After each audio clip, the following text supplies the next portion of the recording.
الشيطان الرجيم بسم الله الرحمن الرحيم الحمد لله رب العالمين وبه نستعين إنه خير ناصر ومعين ولا حول ولا قوة إلا بالله العلي العظيم ثم الصلاة والسلام على أشرف الأنبياء والمرسلين وخاتم النبيين وسيد المرسلين أبي القاسم محمد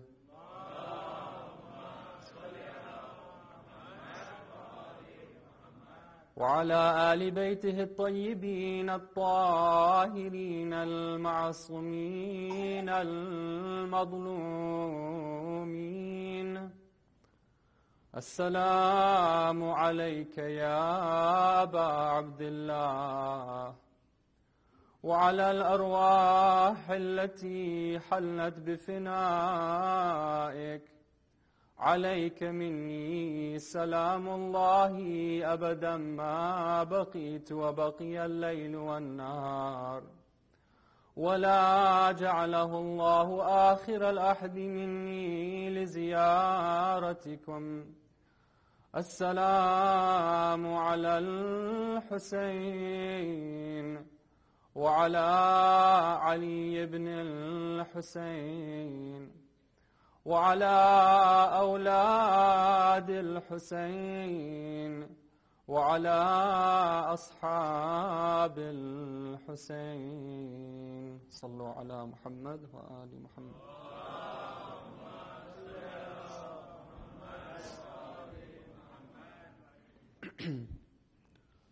Respected Maulana Sahib, elders, brothers, sisters in Islam and Iman, Salamun Alaikum wa Rahmatullahi wa Barakatuh.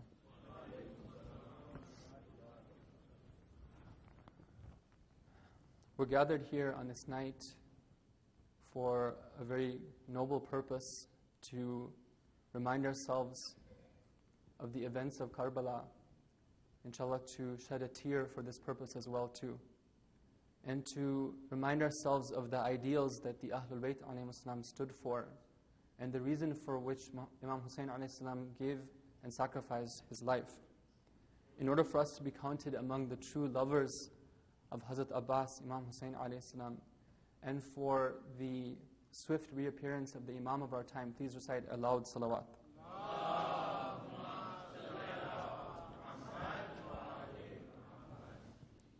Brothers and sisters, our topic has been awakening the hearts. And until now, we've posed this question, which is, why is it that we find that our hearts are not always connected? We sometimes feel apathy, we sometimes feel disconnected. And we talked about some of the reasons for that, the main reason being due to our own actions. Now tonight we want to go and ask a more fundamental question. And we're going to go a little bit deeper here. The material I'm going to present tonight is a little bit more advanced. And inshallah, I'm quite confident that brothers and sisters will appreciate that. But while we're going through this more advanced material, I just want to remind ourselves that we should not forget about what we talked about already, or we should not consider it to be something small or something insignificant. Those different sins that we're plagued with, it's not a minor issue. They can just be skirted and swept under the rug, and then we can go on and expect that we can have hearts which are alive and awake in remembrance of Allah subhanahu wa ta'ala. Spiritual progression in Islam is like a clock. If you look at the way time works, you can't get to 2 o'clock until you've passed 1 o'clock. You can't get to 3 o'clock until you've passed 2 o'clock. It's the same thing when it comes to our connection with Allah subhanahu wa ta'ala. Until we've covered the fundamentals, there's no way we can go beyond that. The example I'd like to pose to you, and I need you to use your imagination for some time here. Imagine that you are placed, you're taken away, you're whisked away, and then you're placed in an unknown land. It's dark. Snow is covering the entire land in front of you. And you don't know where to go. You don't know where you are. You don't know what path to take. It being dark outside means that you don't know what's on the landscape. And there being snow on the ground means that you don't know which way to go, because you could take one route and you might end up falling into a lake. You could take another route and you might end up being eaten by wild animals. So you don't know where you need to go and you don't know how to get there. So are you with me until now? Okay, good. Alhamdulillah. Now this is an analogy, an example for our life. When we come into this world, it's as if we are placed in this land which is totally foreign, totally unknown to us. If we just look at ourselves, we're not sure which goal we should be striving for. We don't know where we should be going with in our lives. Nor do we know just by ourselves, without looking outside of us, we don't know which path we should take to get there. So that's where the need for guidance comes in. Now, in the old days, we might have said that at this point, what we need to do is we need to wait around until somebody comes along who can guide us along the path and tell us where we need to go. But in today's world, we'd say that, okay, we're waiting now. We're going to wait and wait until somebody gives us a pre-programmed GPS. And then based on what the GPS says, then we know where we want to go and how to get there. Now, let's say we have this GPS. We can start taking the directions, and we find that we're being guided in a certain path. And we're getting to some goal. That's the analogy. What about in our lives? What is that GPS? What is it being programmed towards? That is the religion of Allah subhanahu wa ta'ala. Islam is not just something which comes and tells us, okay, don't drink alcohol, don't do drugs, say your prayers. These are important. We said that along the way, because the ground is covered with snow, we might come across, traps. We might come across lakes. We might come across wild animals. When Islam comes and says that this is prohibited, don't do this, don't do that, it's talking about those different traps along the way. That's important for us to know. But there's more to it than that. There's a path. There's a direction we need to go in. There's a certain way we need to move in our lives. And that's what Islam has to offer us. You see, brothers and sisters, sometimes we tend to think of Islam as just being a series of teachings where it's kind of scattered. One day we hear about this, one day we hear about that. And during the time of our Prophet and the Imams, alayhimussalam, it was the case that they would give public sermons to the people. And people would hear different pieces of advice and then act upon whatever was suitable for them. But this was not the case for every individual. For some individuals, the Prophet, for example, would give them more than just a set of random instructions. He would give them instructions on a path they should take in life. The best example of this is that of Imam Ali ibn Abi Talib alayhi salam.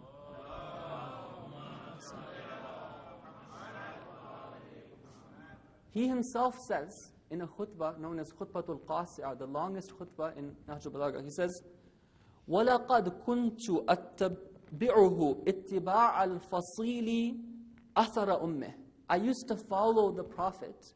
And then he strikes an example here. He says, just the same way that a baby camel follows its mother camel. When it's learning to walk, it's learning how to cross the terrain, it's learning how to traverse those rugged deserts. It needs to follow its mother's footsteps. So exactly where its mother steps, that's where the baby camel steps as well too. I used to follow the Prophet the same way that a small baby camel follows its mother. يَرْفَعُ لِي فِي كُلِّ يَوْمٍ عَلَمًا مِنْ أَخْلَاقِهِ. Every single day, he used to teach me something new from his akhlaq, from his moral ethics, from his character. وَيَأْمُرُنِي بِالْإِقْتِدَاءِ بِهِ. And he used to command me that I should follow him and do exactly the same thing that he's doing. So you see, brothers and sisters, the instructions that were given to Imam Ali alayhi salam by the Prophet were special. They were geared for a purpose. It was a path that he was traversing. Now you might say here that, okay, Brother Salim, you're giving an example of a ma'asum alayhi salam. We're not ma'asum. So how does this apply to us? Well, if we look at the traditions, we see that no, this isn't something that was just unique to Imam Ali. Of course, his training, his instructions were something, obviously, that's not comparable to the instructions given to anybody else. But we see, for example, in history, it's reported that the Prophet would be speaking from the minbar to everyone. But sometimes he would have private gatherings where only special people were invited. Sometimes he would have gatherings where it was only him and Amir al-Mu'mineen Ali ibn Abi Talib alayhi salam, and no one else was allowed. And sometimes a third person was invited. Who was that third person? His name is Salman, commonly known as Al-Farisi. Only the Prophet and Imam alayhi salam and Salman al-Farisi were there. No one else was allowed to enter that gathering because what was being taught in that gathering wasn't appropriate for them. That wasn't part of their path and what they were seeking.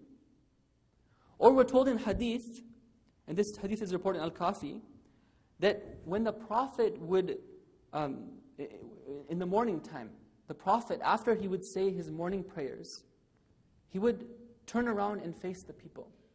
And those who had a special connection with him, those who wanted to take more from him, more than just general instructions, they wanted some guidance on what path they should take in life, they would come and they would speak with him. What would the Prophet say to his companions? هَلْ مِن مُبَشِّرَاتٍ. هَلْ مِن مُبَشِّرَاتٍ, meaning, does anybody have any good and glad tidings for me? What he meant by that is, has anybody seen any dreams in the nighttime which they would like to tell me about? Now, what we can gather from this is that there were some companions which the Prophet had a special expectation from. That they wouldn't just be, just kind of going along with lives, but rather they would be trying to do something special. They would be trying to make progress. They had a goal in mind. And the Prophet would be expecting that they would be acting upon some instructions, and then they would be reporting back to him and telling him, okay, this is what we saw in our dreams as a result of those instructions that you gave us, O Prophet of Allah. So brothers and sisters, what we're trying to say here is that Islam is something which is very, very special. It's very comprehensive. Within the teachings of Islam, we have an entire the only complete package of spirituality as well too. If you look at all the teachings of, let's say, fiqh. Fiqh is about the rules and laws governing our actions. If you look at all the teachings of akhlaq about the rules governing the state of our characteristics, let's say, or the states of our heart. If you look at all the teachings with regards to aqidah and kalam, meaning those logical proofs that we have, those different arguments that we have about the existence of God, the oneness of God, and the attributes of God, and the hereafter, and the prophethood of the prophets, etc. And you look at all of them are there for a greater purpose, which is to say that, okay, how do we take all these teachings and then apply it in our lives to form that GPS which is guiding us towards the destination we need to arrive at in our lives. Please say salawat ala Muhammad wa ala Muhammad.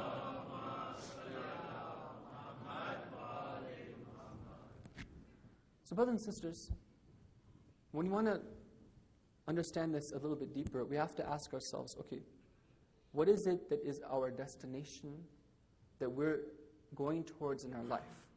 And how does this have to do with awakening? The destination that we have been told, somebody who is a believer, the destination we've been told that we have to arrive at is Allah subhanahu wa ta'ala. We're supposed to get close to Allah. We're supposed to arrive at Him. The process of awakening according to the teachings of Islam, the teachings of the Quran, the teaching of the ahadith of the Ahlul Bayt alayhim as-salam, is that process by which we wake up and realize that, wait a minute, we have a goal and we're supposed to be moving towards it in our lives. You see, we have a tradition from the Prophet, which he's reported to have said, An-nasu niyam. All human beings are asleep. Idha matu intabahu. It's when they die that they're going to wake up. The Prophet here is describing the general human being. That generally speaking, people, when they're in this world, they might imagine that they're alive, but actually, and that they're awake, but actually they're asleep. An-nasu niyam. Only when they die will they realize the truth and they'll wake up. So that's what the Prophet is saying. He's telling us implicitly that what we need to do is try to wake up before that. Now, imagine that somebody's asleep, okay, and it's one of those heavy sleeps where they're snoring, and if you go and try to wake them up, they're not going to wake up. Right? Sometimes you go and you say, okay, wake up, they're still sleeping. You shake them, they're still sleeping. You shout at them, they still sleep, they still don't want to wake up. Sometimes, unless you take like some water and pour it on their faces, or you take a sledgehammer and pound it on their heads, they're just not going to wake up. That's the only way it's going to be done is if it's forceful. That's the same thing when it comes to our existence. You see, ourselves, we in our lives, if it's the case that we don't do something to wake ourselves up before death, then death is going to be that thing which wakes us up forcefully. Waking up, the process of waking up, which is known as yaqza in Arabic, is that process by which we take the sledgehammer and pound ourselves on it. We say that, you know what? Wait a minute. I'm here for a purpose. I have a goal to get to, and I need to start moving towards that goal. Please say salawat ala Muhammad.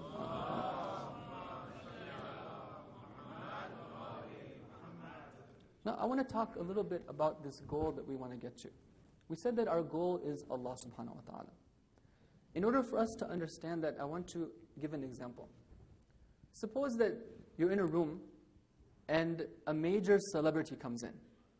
Okay, if you're somebody who likes sports, let's say like your favorite basketball player comes in.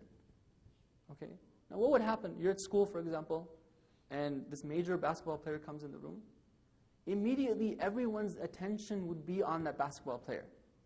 They will be trying to go near him and try to see what he's saying, right? Get an autograph, right? Just kind of be in his presence. And then they'll be trying especially hard to make sure that that basketball player would يا أخي أنت صاحب لوائي وإذا مضيت تفرق عسكري.